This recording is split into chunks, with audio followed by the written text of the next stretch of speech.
जय महादेव दर्शकों, astro Tiwari ji channel में मैं आपका हार्दिक स्वागत करता हूं। और आज हम लोग बात करेंगे राहु के राशि परिवर्तन पर।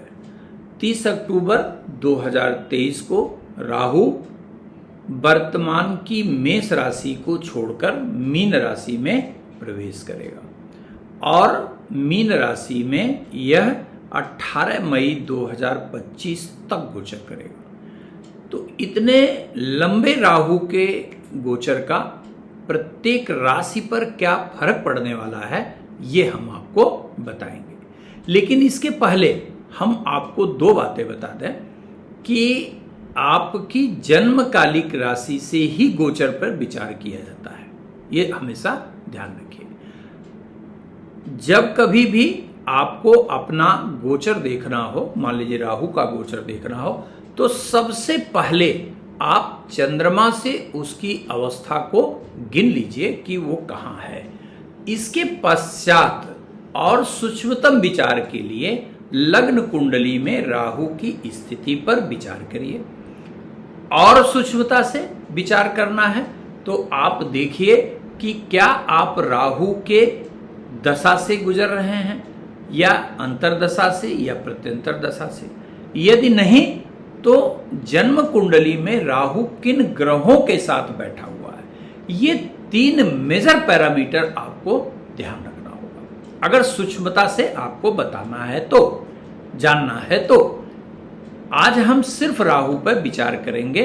लेकिन राहु और केतु सदैव 180 डिग्री के एक्सिस पे होते हैं। तो 30 अक्टूबर को केतु भी आपकी तुला राशि का त्याग करके कन्या राशि में प्रवेश करेगा। उसके लिए हम फिर आज या कल में वीडियो बनाएंगे। लेकिन आज हम राहु पर विचार करेंगे। देखिए, इसमें कोई संशय नहीं है कि राहु को छायाग्रह कहा जाता है, राहु मायावी भी कहा जाता है, राहु पापी भी कहा जाता है।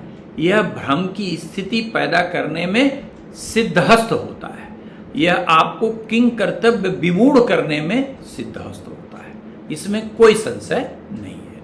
इसलिए राहु का गोचर बहुत सूक्ष्मता से देखा जाना चाहिए। ऐसा नहीं है कि आपकी जन्मकालिक राशि से अगर राहु तीसरे बैठ गया तो अब आप सर्वत्र विजेता हो जाएंगे, नहीं।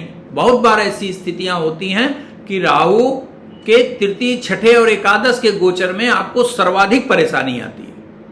उसका कारण क्या है, जो मैंने पीछे जिक्र किया, उस पर आप जब भी विचार करके फलित कहेंगे को गलती होने की संभावना न्यूनतम हो जाती है। तो और विलंब न करके सीधे हम आते हैं कि राहु के 30 अक्टूबर से मीन राशि में प्रवेश के साथ साथ प्रत्येक राशि पर इसका क्या फल प्राप्त होने वाला है, इस पर हम विचार करेंगे। और दर्शकों, मैं सावधानी भी बताऊंगा आपको, और विपरीत राहु की स्थिति में किस प्रकार आप उससे निकल सकते हैं, इस पे भी बात होगी। तो आइए सीधे चलते हैं मेष राशि पे। मेष राशि से राहु का गोचर द्वादश होगा। निश्चित रूप से द्वादश का गोचर बहुत अच्छा नहीं कहा जाता, लेकिन बहुत खराब इस बार नहीं कहा जाएगा।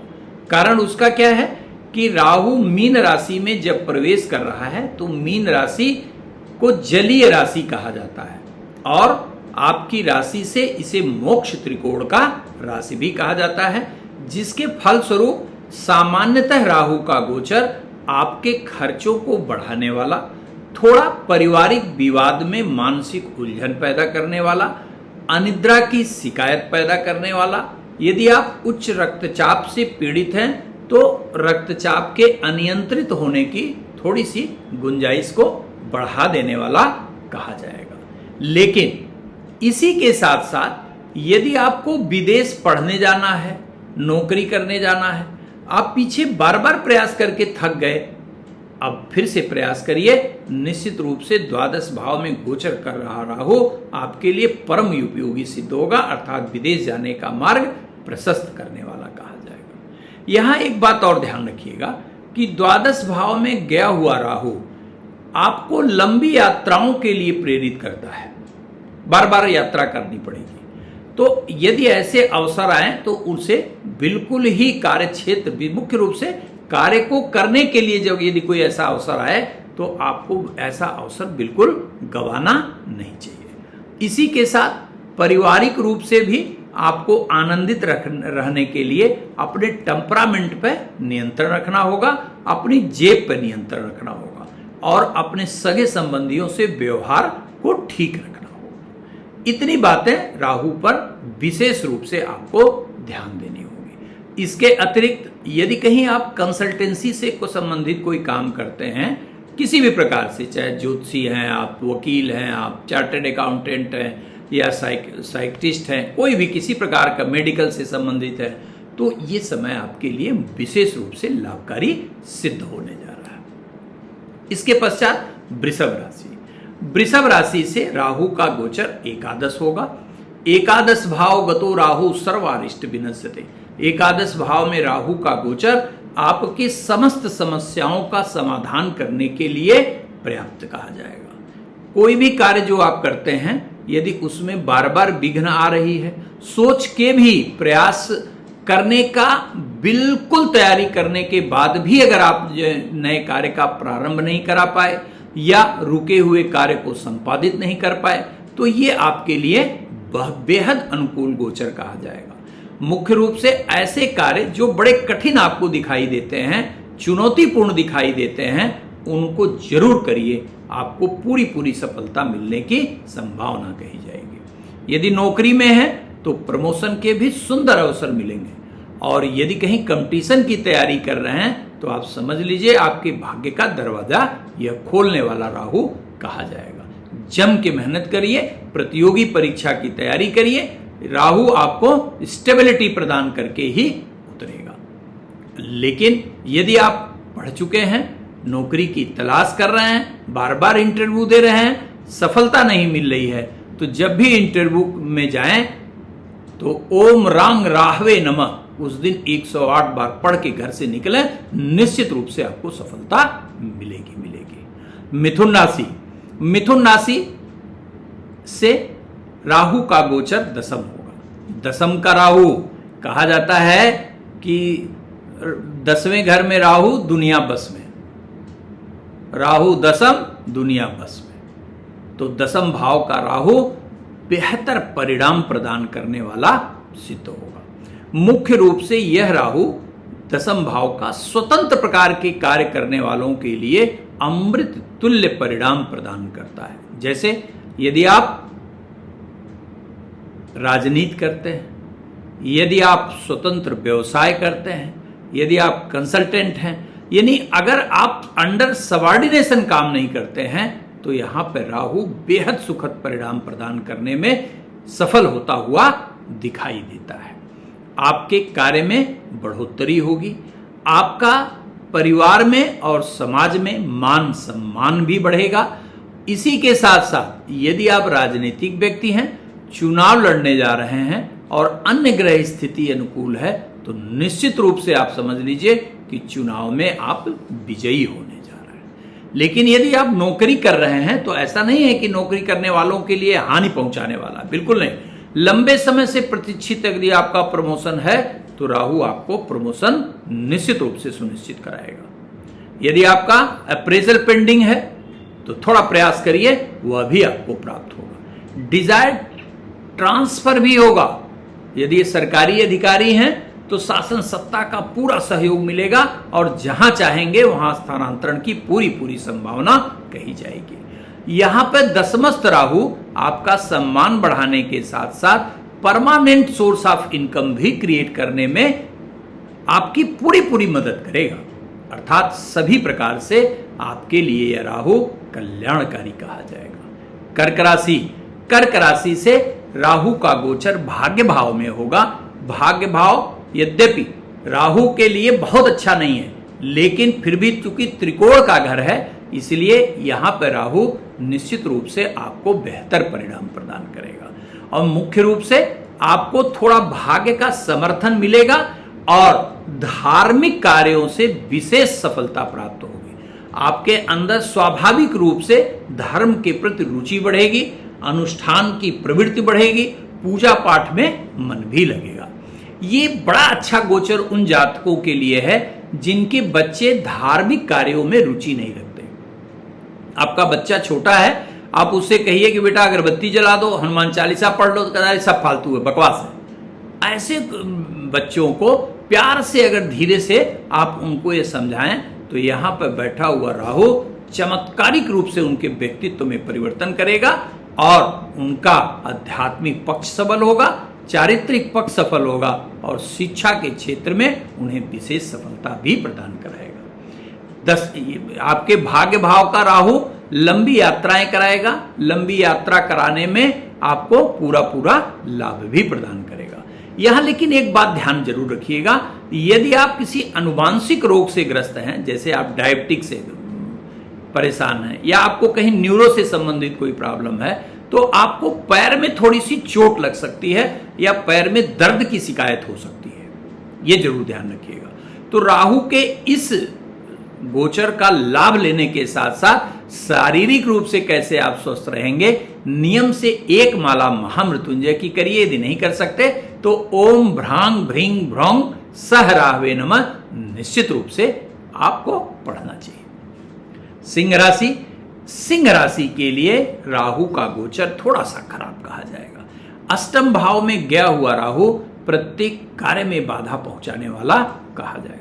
शारीरिक पक्ष हो, मानसिक पक्ष हो, आर्थिक पक्ष हो, सामाजिक पक्ष हो, हर जगह आप देखेंगे कि जहां बड़े आसानी से सफल हो जाते थे, एक ही प्रयास करते थे और सफलता सुनिश्चित हो जाती थी, वहां भी बार बार प्रयास करने के बाद भी सफलता मिलने में संदेह उत्पन्न होगा। जो लोग एक बार आपकी बात सुनकर काम कर देते थे, उनसे आप रोज चिरौरी करेंगे, रोज अनुनय विनय करेंगे, तो भी उनके ध्यान में ही नहीं रहेगा कि आपने कोई काम किया है। दूसरा, परिवार में भू संपदा को लेके या पारिवारिक संपदा, पैतृक संपदा को लेके विवाद की स्थिति भी बढ़ सकती है, तो इस पर भी ध्यान देंगे। अदालती मामलों से विशेष परहेज रखेंगे। यदि कहीं आप व्यवसायी हैं और किसी भी प्रकार के टैक्सेस ड्यू हैं, ठीक है, तो निश्चित रूप से कानूनी रूप से सजग रहिएगा, अन्यथा गंभीर संकट में यहां राहु डाल सकता है। इसी के साथ साथ राहु परिवार में भी आपके कलह की स्थिति यहां उत्पन्न करने में विशेष रुचि रखेगा और अनावश्यक रूप से परिवार में वाद विवाद की स्थिति भी उत्पन्न हो सकती है। इस पर भी आपको ध्यान रखना होगा। तो क्या करना है, टेम्परामेंट पर बिल्कुल कंट्रोल रखेंगे और कभी भी, चाहे भले ही आपके प्रतिकूल बात हो, यदि आपको प्रतिरोध करना है तो बड़े ही विनम्रता से प्रतिरोध करिए। आवेश में आके किसी भी प्रकार का निर्णय आपको नकारात्मक परिणाम प्रदान करेगा। अष्टम भाव के राहु के लिए आपको 2 काम निश्चित रूप से करने चाहिए। प्रतिदिन कुत्ते को रोटी खिलाना चाहिए और नियम से ओम रांग राहवे नमः का सूर्यास्त के बाद 1 माला जप अवश्य करना चाहिए। और गरीबों में अन्न का दान यदि कर सकें तो बहुत ही सुखद परिणाम आपको मिलेगा। इसके पश्चात कन्या राशि, आपकी राशि से सप्तम भाव में राहु का गोचर होगा। सप्तम भाव में राहु का गोचर यद्यपि व्यवसायिक पक्ष के लिए बेहतर कहा जाएगा, लेकिन जीवन साथी के स्वास्थ्य को लेके आपको चिंता हो सकती है। यदि पार्टनरशिप में कोई कार्य करते हैं तो नकारात्मक स्थिति हो सकती है। और यदि कहीं ओल्ड एज्ड हैं आप, यदि आपकी उम्र थोड़ी ज्यादा है, तो प्रोस्टेट से संबंधित या यूरिन से संबंधित आपको समस्या का भी सामना करना पड़ सकता है। यहां पर एक बात और ध्यान रखिएगा कि यहां पर सप्तम भाव का राहु शारीरिक रूप से भी आपको थोड़ा कष्ट दे सकता है। मुख्य रूप से आपको कमर में दर्द की शिकायत हो सकती है, कटी से संबंधित समस्याओं को जन्म देता है और अधिकांशतः बैक पेन की शिकायत बढ़ा देता है।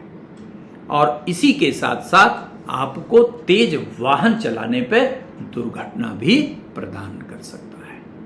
लेकिन यहां एक बात अवश्य ध्यान रखेंगे सभी कन्या राशि के जातक हमारे, कि आर्थिक रूप से राहु आपको बहुत डैमेज नहीं करेगा। जो काम जैसे चल रहा है वो वैसे निश्चित रूप से चलाएगा। हाँ, एक लाभ जरूर देगा ये कि किसी chemical, cosmetic, fooding, export import से संबंधित या फैशन से संबंधित किसी कार्य का प्रारंभ व्यवसाय का आप कर सकते हैं, जो भविष्य के लिए बड़ा अच्छा सिद्ध हो सकता है। इसके पश्चात हम लोग तुला राशि पर विचार करते हैं।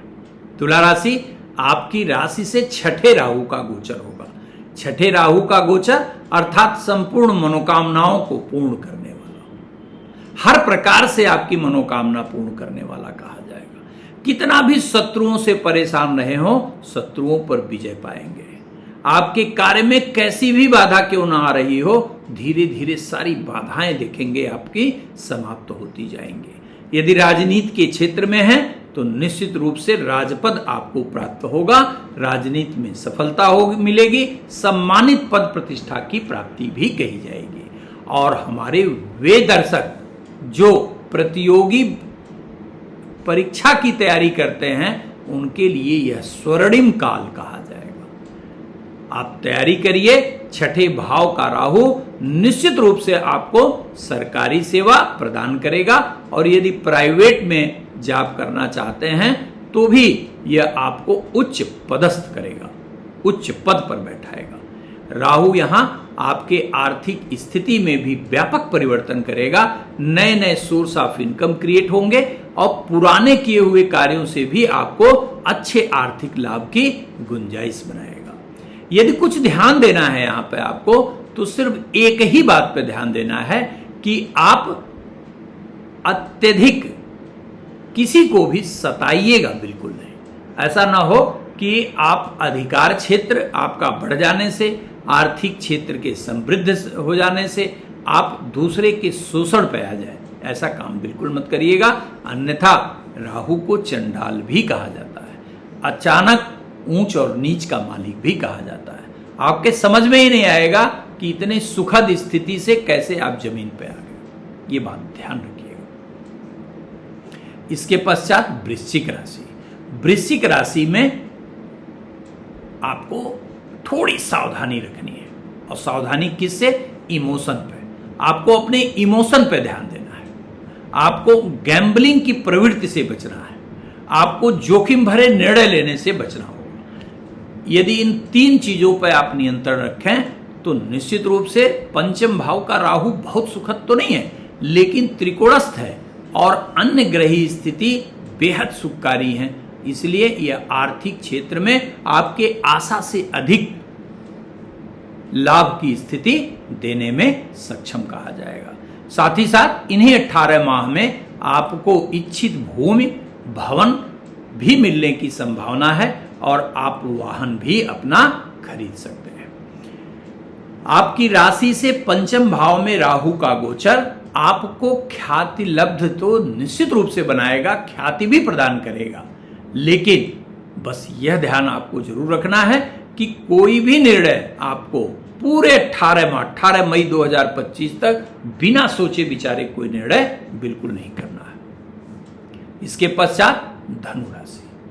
धनु राशि से राहु का गोचर चतुर्थ होगा।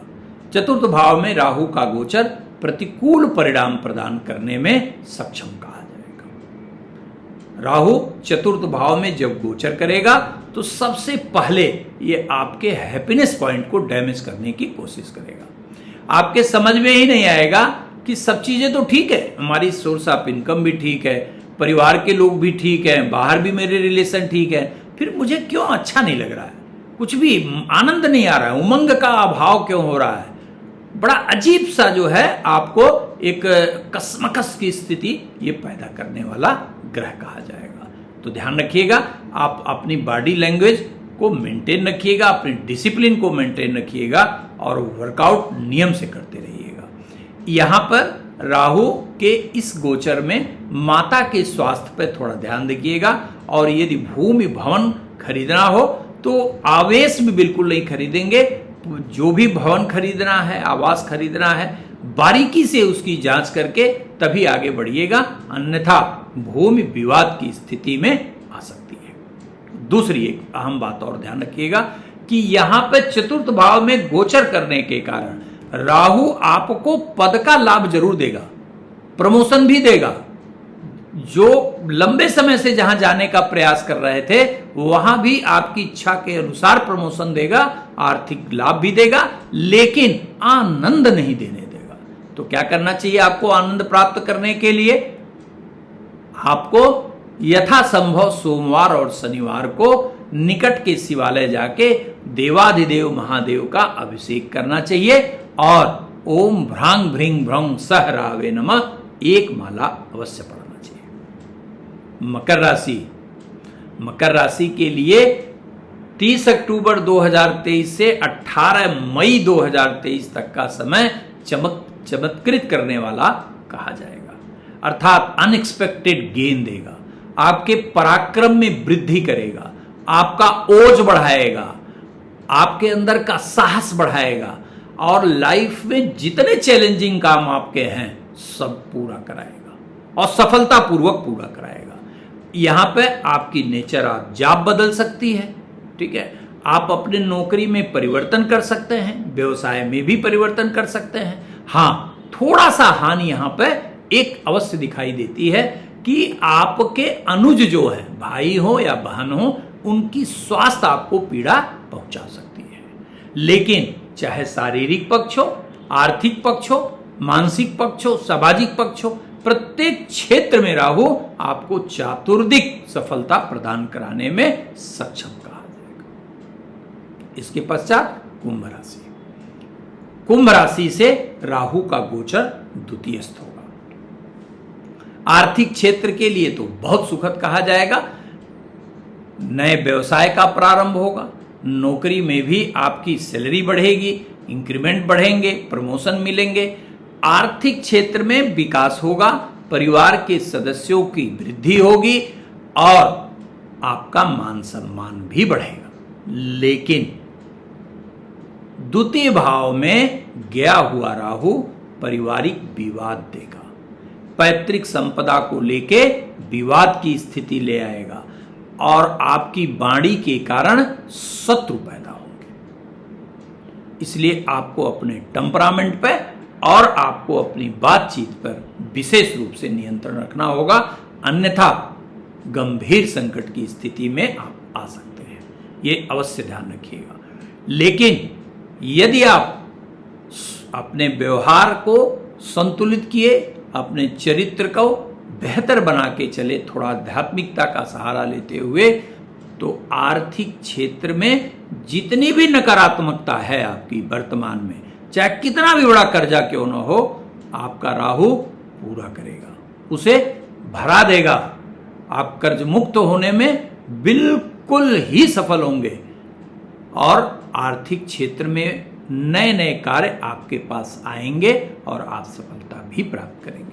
लेकिन परिवार के विवाद से बचना है, टेम्परामेंट पे कंट्रोल करना है और किसी को भी खराब शब्द, अनपार्लियामेंट्री लैंग्वेज से बात बिल्कुल नहीं करनी है, ये ध्यान रखिएगा। मीन राशि आखिरी राशि और आपकी राशि पर राहु का गोचर निश्चित रूप से सुखद संकेत नहीं कहा जाएगा। सर्वाधिक दिक्कत कहां पैदा करेगा कि लग्न अर्थात शरीर पर राहु का गोचर शारीरिक अस्वस्थता पैदा करेगा, पहली बात। दूसरा, आपको जो लोग अच्छा कहते थे वह अनावश्यक रूप से आपको नकारात्मक ग्रेडिंग की स्थिति में लेके आएंगे और खुद भी आप किंग कर्तव्य विमूढ़ की स्थिति में जा सकते हैं, अर्थात अपना 100% देने में आप फेलोर हो सकते हैं, फेल कर सकते हैं। इसलिए पूरे संयम के साथ जो है आपको कार्य करना होगा, पूरी डिसिप्लिन और पूरी निष्ठा के साथ, अन्यथा शारीरिक रूप से अस्वस्थ रहेंगे और आपको अपयश का सामना भी करना पड़ सकता है। इसी के साथ साथ यात्रा में विशेष सावधानी रखिएगा और दूसरी चीज, एक अहम विषय और कि वाहन धीमा चलाइएगा, नहीं तो पैर में गंभीर चोट की स्थिति भी उत्पन्न हो सकती है। तो क्या करना चाहिए आपको इस स्थिति नकारात्मक गोचर से बचने के लिए? अच्छा हाँ, एक बात और दर्शकों ध्यान में आ गया, मैं वो भी आपको शेयर कर दूं कि लग्नगत राहु दो चीजों में और भी थोड़ा सा आपको समस्या पैदा कर सकता है।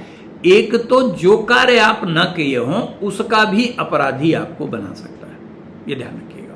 दूसरा, जो आपके ऊपर ट्रस्ट करते थे या आप जिनके ऊपर ट्रस्ट करते थे, उसमें गंभीर असंतुलन की स्थिति से गुजार सकता है।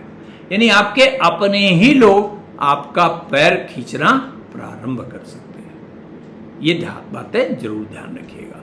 तो मीन राशि के सभी हमारे दर्शकों को क्या करना चाहिए कि प्रत्येक बृहस्पतिवार को भगवान विष्णु के मंदिर जाकर पीले पुष्प की माला अर्पित करिए, कुत्ते को रोटी खिलाइए और ओम भ्रांग भ्रिंग भ्रम सहरावे नमः मंत्र का एक माला जप करिए। निश्चित रूप से राहु शांत होगा और आपका समय सुखद बीतेगा। आशा है दर्शकों कि यह आपको पसंद आएगा, और यदि पसंद आए तो निश्चित रूप से चैनल को सब्सक्राइब करिएगा, शेयर करिएगा, बेल आइकन दबाना बिल्कुल मत भूलिएगा। धन्यवाद, मिलते हैं फिर अगले वीडियो।